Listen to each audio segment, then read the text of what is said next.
আসসালামু আলাইকুম দর্শক, আশা করি সবাই ভালো আছেন। আজকে আমরা যে বিষয়ে আলোচনা করব তা হচ্ছে কন্ডম ছাড়া কিভাবে মিলন করলে বাচ্চা হবে না। আমরা অনেকেই এই ব্যাপারে সঠিক জ্ঞান না রাখার কারণে অনেক সময় চিন্তায় পড়ে যাই। তাই আজ আপনাদের চিন্তা দূর করতে এই ভিডিও। তাই আর দেরি না করে আমার ভিডিওটি শুরু করা যাক। আপনি যদি আমার চ্যানেলে নতুন হয়ে থাকেন তাহলে চ্যানেলটি সাবস্ক্রাইব করে বেল আইকনটি বাজিয়ে দিন। আর যদি আগেই সাবস্ক্রাইব করে থাকেন অনেক অনেক ধন্যবাদ। ওষুধ সেবন কিংবা কন্ডম সহ জন্ম নিয়ন্ত্রণের আধুনিক যে কোনো পদ্ধতি ছাড়াই সম্পূর্ণভাবে প্রাকৃতিক জন্ম নিয়ন্ত্রণ করা সম্ভব। এটি ভালোভাবে জানা থাকলে এর জন্য কোনো চিকিৎসকের কাছে যাওয়ার দরকার হয় না। মেয়েদের মাসিক ঋতুচক্র অর্থাৎ মেনস্ট্রুয়াল সাইকেল প্রাকৃতিকভাবেই নির্ধারিত।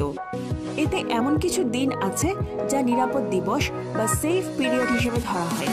এই দিবসগুলোতে স্বামী স্ত্রী মিলনের ফলে স্ত্রীর সন্তান সম্ভব হবে না। এই নিরাপদ দিনগুলো প্রকৃতিগতভাবেই নির্দিষ্ট, তাই একে প্রাকৃতিক পরিবার পরিকল্পনা পদ্ধতি বলা হয়। চিকিৎসা বিশেষজ্ঞরা এটাকে অনেক সময় ক্যালেন্ডার পদ্ধতিও বলে থাকেন। এই পদ্ধতি কার্যকর করতে অবশ্যই জেনে নিতে হবে আপনার স্ত্রীর ঋতুচক্রের নিরাপদ দিন কোনগুলো। এই জন্য সবার আগে জানা চাই তার মাসিক নিয়মিত হয় কিনা, হলে তা কতদিন পরপর হয়। এবার সবচেয়ে কম যতদিন পরপর মাসিক হয় তা থেকে 18 দিন বাদ দিন থেকে ওই দিনটি হলো আপনার প্রথম অনিরাপদ দিন। আবার আপনার স্ত্রীর সবচেয়ে বেশি যতদিন পরপর মাসিক হয় তা থেকে 10 দিন বাদ দিন। মাসিক শুরুর প্রথম থেকে ওই দিনটি হলো শেষ অনিরাপদ দিন। ধরুন আপনার স্ত্রীর মাসিক 28 থেকে 30 দিন পরপর হয়, তাহলে 28 বিয়োগ 18 সমান 10, অর্থাৎ মাসিক শুরুর পর থেকে প্রথম 9 দিন আপনার জন্য নিরাপদ দিবস। এই দিনগুলোতে অন্য কোনো পদ্ধতি ছাড়াই সঙ্গম করা যাবে। 10 দিন থেকে অনিরাপদ দিবস, তাই 10ম দিন থেকে সঙ্গমে সংযম করতে হবে। আবার যেহেতু 30 দিন হলো দীর্ঘতম মাসিক চক্র, তাই 30 বিয়োগ 10 সমান 20, অর্থাৎ 20তম দিন আপনার জন্য শেষ অনিরাপদ দিবস। 21তম দিবস থেকে আপনি আবার অবাধ সঙ্গম করতে পারবেন, তাতে সন্তান গর্ভধারণের সম্ভাবনা নেই।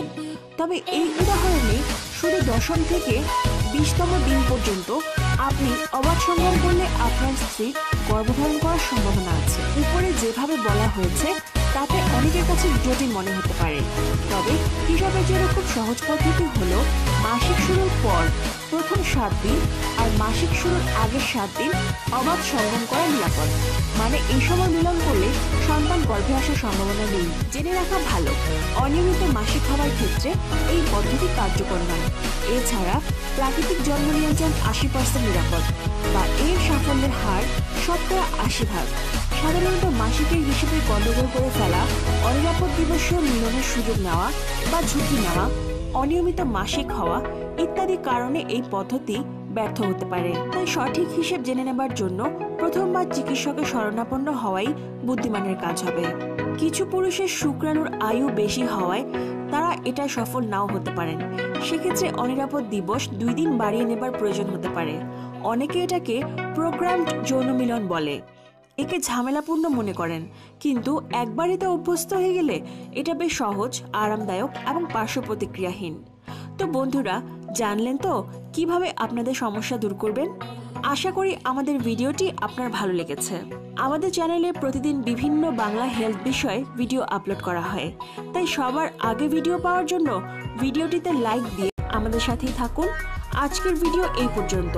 আগামী ভিডিও দেখার আমন্ত্রণ করে আজকের মতো বিদায় নিচ্ছি। আল্লাহ হাফেজ, সবাই ভালো থাকবেন। বাই।